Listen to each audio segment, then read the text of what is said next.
Avicenna to Tusi about 200 years. I mean, all the students are known, and from Tusi, and how it came to Tehran, and from Tehran, for example, to present teachers, who were the teachers, are known. So there is a continuous link, master-disciple link. It's very, very continuous, and that is very important. Now, we come to mention several points about Hikmatul Muta'aliyah, of Hikmatul Muta'aliyah. Now, there are many theories about the meaning of Al-Hikmatul Muta'aliyah. What is Al-Hikmatul Muta'aliyah? What does it mean?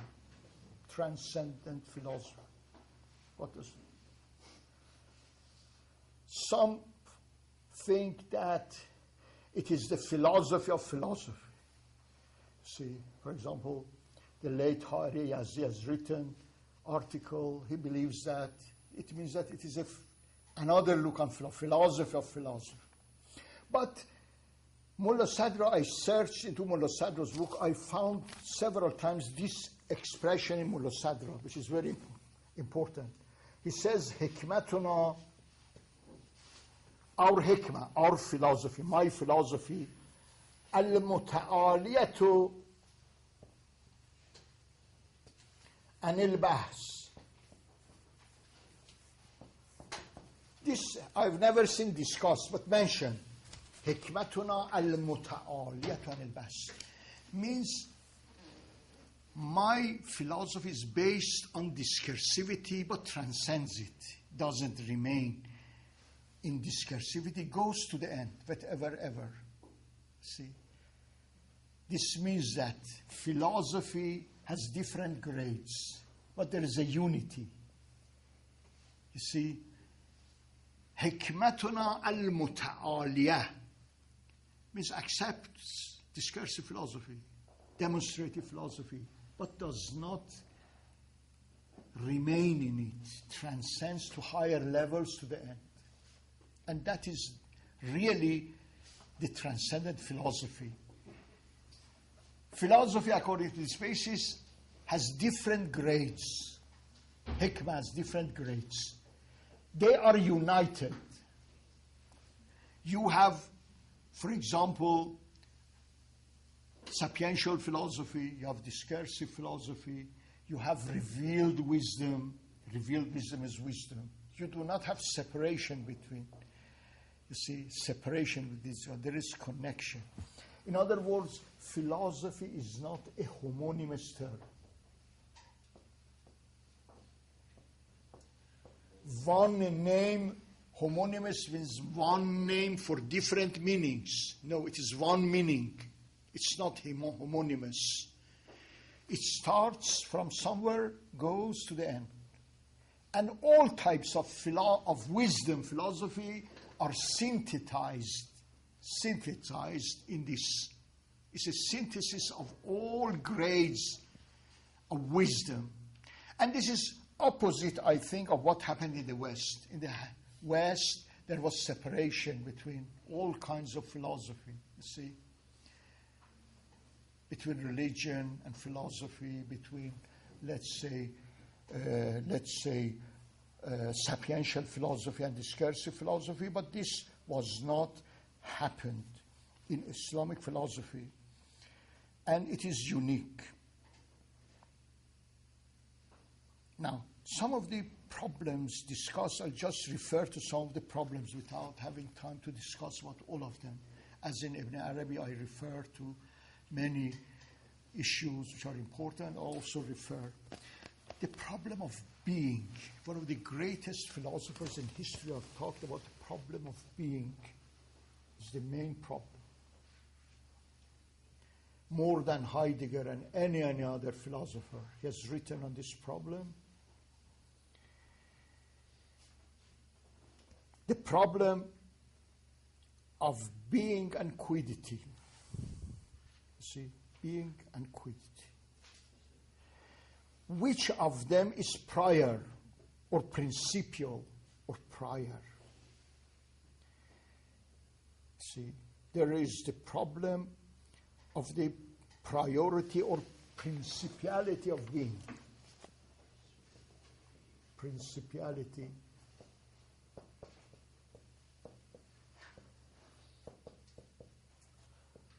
of being, أصالة الوجود. After Mir Damad, of course this problem is old, but it was emphasized, it became a philosophical problem after the teacher of Mullah Sadra, Mir Damad. Mir Damad. You see, when you refer to a thing, this is a table, all right? This is a table. Tableness of a table is its quiddity. But it also exists. A table might exist in your mind, right? It might exist in the mind. But it exists now. The question is raised. What makes the table of a table? Its existence or its tableness? I mean, priority. Is it existence which gives it reality in the outside world? Because it can exist in the mind. See? It might exist in the mind, in your knowledge. Is it its tableness, which both exist in the mind, or it's the being of a table, which gives it reality in the external world? Now, there are two schools, the school of the priority and principality of being Asalatul Wujud, and another one, Asalatul Mahiyya, the priority of the quiddity, of essence. According to the one, what makes a table or anything real in the external world is its existence. Its existence in the outside world, which gives it a specific being, is specified. Not its, let's say, quiddity alone. But quiddity exists in the mind also. When it exists in the mind, it doesn't exist there. Its there-ness, its Dasein, being there. All right? Its Dasein. Dasein, of course, is used for human beings. But if we take the word existence, existence means to be there. Dasein. What is there-ness? What is the cause of its there being? Being there. Is it its being or its quiddity? So there are two. I mean, there are people who say that the there-ness or the reality of a thing depends on its quiddity, for example, on its stableness. Others who would say that the reality of a thing depends on its existence. Mullah Sadra believes in the principality of reality of being. According to Aristotle, what makes a universal a particular, what is it? What makes a universal a particular is matter. All right? Matter, accidents or matter which individuate a universal matter. But according to Mullah Sadra, what individuates gives it the principle of individuation is its being there. Being there is a kind of existence. Otherwise, the quiddity exists in the mind or in the outside world. It's the same. Makes no difference. Table is the table in the mind, the quiddity, and the table is the table in the outside world. What makes the difference between the mind is its kind of existence. Its kind of existence. So, and he gives proofs, many proofs, to prove that Asalatul Wujud, that the principle and the prior thing is the existence of a thing. I'm not going into that. Another problem is gradation of being. Gradation of being. Gradation of being is not a very conspicuous problem in Avicenna. It's not discussed very much. But you have the problem in Aristotle. In Aristotle, it's called analogy of being. Being is analogical. Analogical has many senses. And in one sense is exactly tashkik. And, of course, as Brentano and others have discussed this problem, tashkik have several laws, several rules. You see, being is common among many categories. All categories exist. Anything which is common between two categories is graded, is mushakkak, is analogical according to Aristotle. Categories are not analogical, but anything which is common between two categories, like being and the properties of being, properties, essential properties of being, unity, multiplicity, potentiality, actuality, and so on and so forth. These are analogical. All right? Analogical. According to Aristotle and according to Islam philosophers. Categories themselves are not analogical, but we call them in Islamic philosophy umur ammeh. Umur ammeh means general concepts coming among all categories. Umur ammeh. Umur ammeh is being and the properties of being, like unity. They are umur ammeh. In scholastic philosophy, they were called transcendentalia, all right? Transcendentalia, all right? Transcendentalia is the word St. Thomas, means they transcend the categories. See? They are unum, they are ens, being, unum, unity, bonum. Bonum means goodness. Goodness is a quality of being. Being is good. Pulchrum, beauty, and so on and so forth. They are called transcendentalia. So the word transcendentalia is a word used in the Middle Ages for what? For analogical concepts common between categories. They transcend one single category. All right? They transcend one single. But this problem of gradation of being, of course, Aristotle has laws, has many laws. It's a special kind of predication. What is the kind of predication in analogical concepts? There's discussion, Aristotle has discussion about analogical predication. And also he has this discussion, analogical unity, which is above all other unities. The first unity is analogical, and then unity of genus, then unity of species, and then unity of individuals. So the highest of them is unity of tashkik. But of course, between Aristotle's tashkik and Avis and Mullah Sadr, there's a great difference.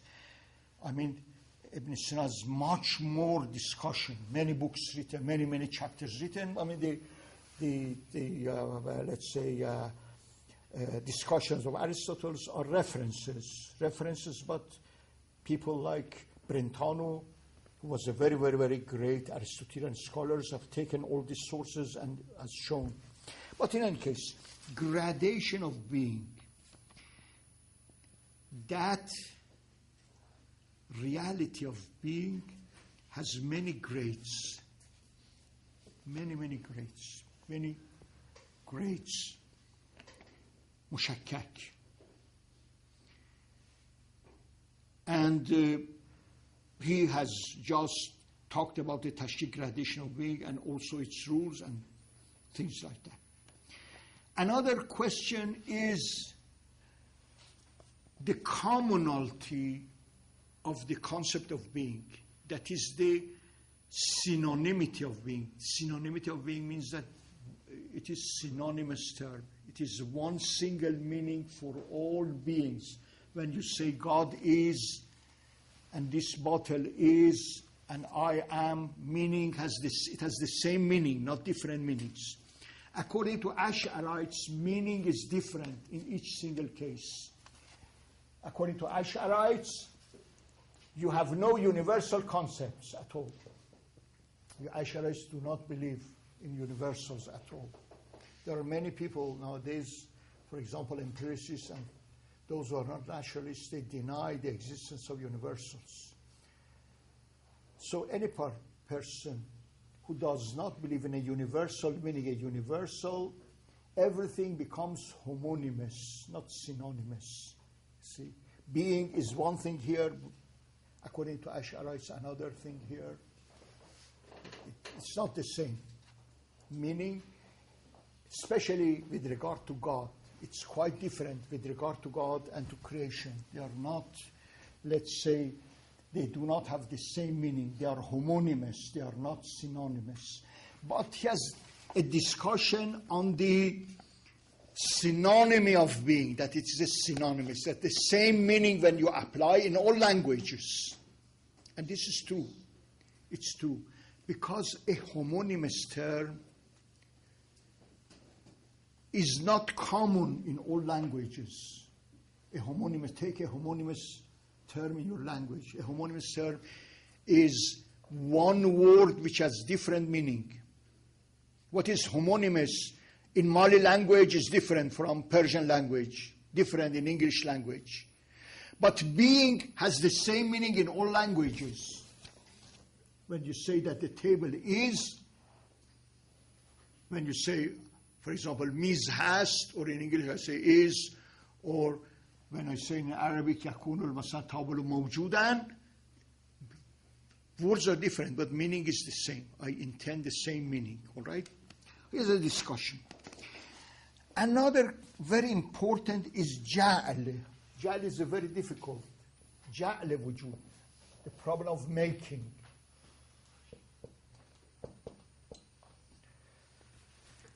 Ja'al belongs to being and not to the quiddity. Ja'al wujud.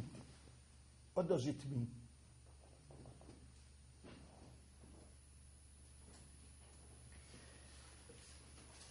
This is very important. Ja'al wujud. Ja'al belongs, making belongs to not mahiyya, but to wujud. Means that mahiyat are unchangeable.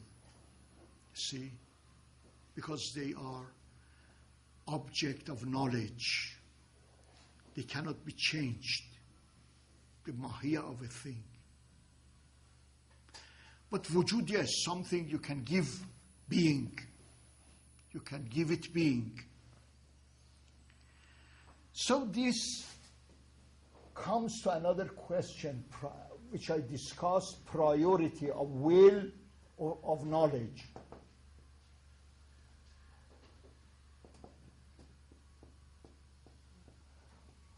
Let me explain it by a Quranic verse, as Ibn Arabi has done, which makes the meaning of the Quranics very clear and makes the meaning of Ja'al very clear. In the Quran you have this expression, إِنَّمَا أَمْرُنَا, or أَمْرُهُ, أَمْرُنَا لِشَيْءٍ إِذَا أَرَدْنَا أن نقول له كن فيكون.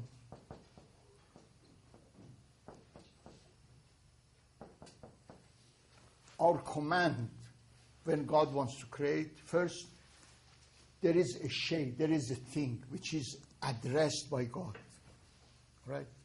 Because his command is some addressee, something to be addressed. The addressee of the command is shay. Shay exists prior to existing in the external world. It exists in divine knowledge. أمرنا لشيء إذا أردناه. This irada is different from shay.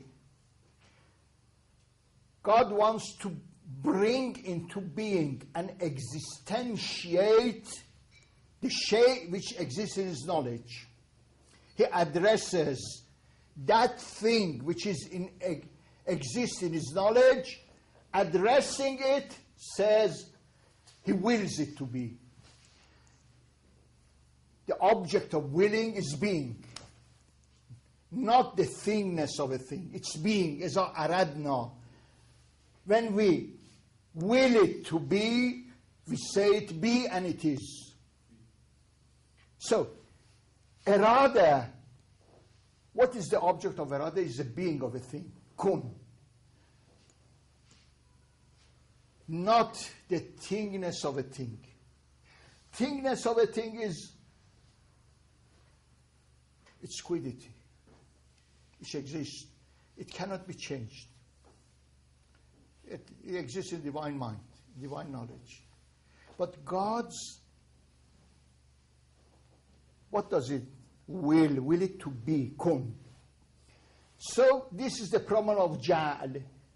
What God creates and brings into being is, and it's the object of his volition, is the being of things. Ja'al wujud. There is a statement attributed to Avicenna, which in textbooks they often quote as an example. There is a quotation from, I write it. This is attributed to Avicenna. Avicenna says,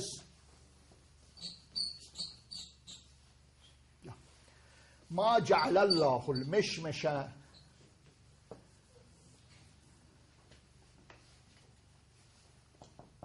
مشمشا بل أوجده. This is often repeated in our textbook. God did not make Ja'al. Make an apricot an apricot. Apricot is an apricot. Existence knowledge. But he gave it existence. So giving it existence. Now, why is this so? Because the quiddities of things are determinations of divine names. Divine names cannot be changed. The reality of things are determinations of divine names. As things in the external world are determinations of divine names, they are so in divine knowledge. They are determinations of divine, and divine names, the meaning of things are unalterable. They cannot be changed. See? They cannot be changed. So, this is the problem of Ja'al. Ma ja'alallahu al-mishmasha mishmasha. He didn't make mishmash. It existed. Eternal is mind, and this is determination of his attributes. But he gives only being, and giving it being is the object of his volition. Divine volition can give only being, but it cannot change the essence of things, which belongs to divine knowledge. Which belongs to divine knowledge. See, this is it's a discussion, very important, very, very important. I mean, they have each of them has very great metaphysical, let's say, corollaries. Now, another problem which is very important in Mullah Sadra is the existence in the mind. Mental existence, wujud al-dhihni, very, very great. You do not have this discussion in the West. See, wujud al-dhihni, existence in the mind. We have objective existence, real existence, and existence in the mind. What kind of existence? This is not subjectivism. In the West, you have subjectivism. You see, after Descartes, you see, you have a change a total change in epistemology. Total change. Because it starts with a doubt, and from doubt there comes out cogito. Cogito is the certainty of the subject about itself, not the object. Object is forever removed from knowledge. So knowledge is turned into subjectivity. It's very important. You see, he says that, all right, I mean, it's based on methodical doubt, all right? It's based on methodical doubt. He has rules, 3 rules. The first rule of the Cartesian methodology is to doubt as much as you can. Because to reach certainty, you should doubt. And in order to make doubt complete, he has hyperbolical doubt. Hyperbolical, the hypothesis of an evil genius, malin génie, evil genius, who deceives us even in mathematics. He says, all right, let him deceive us as much as we can. But I know that I am. Cogito ergo sum, dubito ergo sum. I doubt, my doubt proves my existence as a subject. Even if I doubt everything in the world, I'm not certain about the world. This is very, I mean, this changes the theory of knowledge, its emphasis on the subject as such, and removes, obliterates, abandons the object once forever. And the theory of knowledge is finished here. You do not have an epistemology in the traditional sense as long as you have the, let's say, emphasis on knowledge as subject, as cogito. And this is very important. But in Mullah Sadra, you have wujud, as a kind of being. He wants to analyze what kind of being is to be in the mind. And what is the difference between being in the mind and being in the outside world? It's very, very discussion. Now, to give you a hint, you see, I give you a simile of the mirror, all right? A mirror. My painting is not very good, but I paint a mirror here. You can look at the mirror in 2 ways, and they are contrary. They cannot be together, all right? You can look in a mirror in 2 ways. As we say, ma yunzaru bihi shay wa ma yunzaru fihi shay. That by which things are seen. I see myself, I see, let's say, the wall, everything. It's all an instrument. There is another way. That in which you see, not by which. For example, you look at yourself, at the mirror itself. You see, there are some people, instead of looking at themselves, look in the mirror. This is a kind of seeing. But it will not show anything. You see, this is another. And they cannot be combined. They are contrary. Such is consciousness. Our consciousness is a mirror. All right? Consciousness is a very perfect mirror. Have you ever considered your consciousness as a mirror? It's very strange. A perfect mirror you can never see. If you have a mirror, for example, mirror here, sometimes you walk and kick the mirror and go because you do not see it, because it's perfect. All right? And the mirror is so clear that we do not see it's a mirror. It shows things. Traditionally, our consciousness was looked at a mirror which shows us, is representative, represent things as they are. But in modernity, no. They always look in the mirror to see what it is and never are able to discover it. You see, there are two ways. For example, look, I mean, you go to the mirror and look at the mirror itself. And if you look, let's say for a long time, people would very wonder, what is he looking at? Perhaps if one continues that far, they might think that one is a fool or a stupid person to do that. It's meant only to represent things. I mean, ancient times looked at our consciousness because it's representative. Represents. I see you. It shows things are revealed to me, manifested to me as phenomena in a very great mirror of the world. It's very great. It's very strange. But nowadays, no, they are not conservatives, representative or not. They are not conservative, but they give us knowledge. They look in the mirror itself. So it is ما ينظر به الشيء و ما ينظر فيه الشيء. Two ways of looking at consciousness. They do not go to...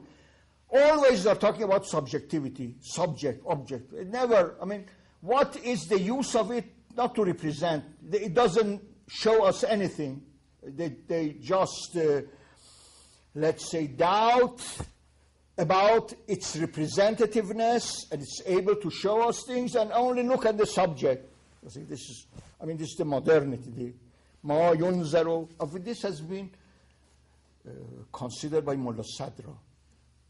Our consciousness, this has been a point mentioned by Mullah Sadra, whether we look it this way or that way. And this is very good. I mean, understand, consciousness is a very pure mirror to show us phenomena as they are, to ponder over them. But if we look at the mirror, you should see nothing. And the more you look, the more perplexed you become. That's why the more talk they have about subject, the more perplexed they are. In any case, the being in the mind, how images exist in the mind. You see, the mind is not a mirror. We say mirror, but it's not a mirror. Because in a mirror, you have impression. Images are impressed. Images are not impressed in mind. According to Mullah Sadra,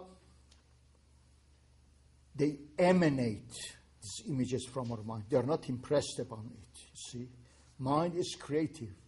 I mean, this is the idea of all sages, that the mind is not material to be impressed. If it's impression, let's say Hume and empiricists believe in impressions. The idea of impression, impressivism, means that it has no independent existence. It's immaterial. And Hume does not believe in the independent reality of the mind. He believes in sort of epiphenomenalism. In any case, they emanate from the mind. Mind creates them and makes them, I mean, like as what they are in themselves. This is another point which philosophers have mentioned. Now, the simplicity of being, that being is one single and simple reality which emanates from God, from the source of being, from principle. The first emanation is being rather than Mahiya. Mahiya is accidentally exist. Mahiya accidentally exists. What really exists is being. Al-wujudu sadirun min al-fa'il, emanates from the fa'il, the agent of existence. لأنه موجود بالذات, it exists in itself. Being exists by itself, and Mahiya does not exist by itself, exists through being. Through being. It's being which gives Mahiya being. All right?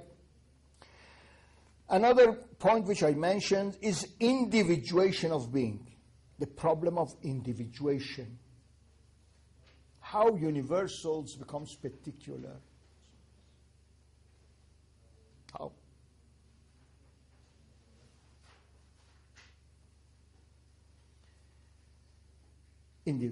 For example, through being. As I said, Aristotle believes through matter, but according to Mulla it's the being of a thing makes it particular, gives it this particular existence with these specifications. Not the concept of being, the reality of being. The reality of being, not the concept. The reality of being. Now, another distinction which is very important is the difference between concept of existence and reality of existence. It's very much discussed. What is the difference between concept as a universal, which is very self-evident, and the reality of existence, which is very deep. If you read, I refer you to a very, very good book. If you want to read more, Professor Izutsu's introduction to Sabzavari's metaphysics. It's an excellent book on the problem of existence in Sabzavari, which is more or less the same in Mulla Sadra, with very, very excellent comparative studies. You have a lot of good comparison with Western philosophy, Greek philosophy, Avicenna, and very good footnotes. You can get a lot of material from writing. It's about 150 pages. Professor Izutsu. Introduction in 7 chapters. In 7 big chapters. To concept and the reality of existence. Yeah. One chapter is concept and reality of existence. There are 7 chapters. The book title is? It's concept and reality of existence. It was been published with the addition of Sabzavari's. Sabzavari was a great sage living 2 centuries ago. He came from Sabzavar, a town in eastern near Mashhad. Sabzavari's Sharh Manzume. Sharh Manzume. He edited the Arabic. Professor Izutsu edited the Arabic, translated it. You have a translation of the whole book in a different book. Translation, if you want to know the content. This Sharh Manzume was a classical text for studying philosophy. You see, it's a sort of alfiyeh, 1,000 verses. 1,000 verses, part of logic, part natural sciences, and the part on metaphysics. Metaphysics was edited by Professor Izutsu, translated into English in a different book, and with a very excellent introduction. Excellent. You have the concept and the theory of existence according to Mulla Sadra and Sabzavari. In 7 chapters. You have a chapter on concept and the reality. You see, there is a confusion between the concept of existence and the reality of existence. Of course, if you read Persian, there are very other books. The books of Ashtiani in Persian is very, on Mulla Sadra is excellent. But I think you do not study Persian. Otherwise, there are many excellent Persian books on that.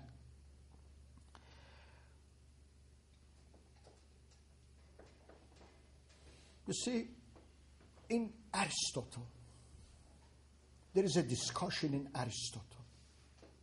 All right? Being has many meanings. Being has many meanings. Is metaphysical concerned with all these meanings or only with certain? For example, being in the mind. Is metaphysics is concerned with all meanings? Metaphysics is concerned with being as being. Being as being. Or in Greek, on, he, on. On, he, on. Being as being. In mathematics, you study being as quantity. In physics, you study being as body, but not body as body. Body in motion and rest. Being as body, and body either in motion or rest. But metaphysics, being as being. You can study this bottle as being, as a bottle, but as a being. As a being has characteristics of being. Unity, multiplicity, let's say, causality being caused or not caused, let's say, as being, this is the proper subject matter of metaphysics. But the problem is metaphysics is concerned with every being or not?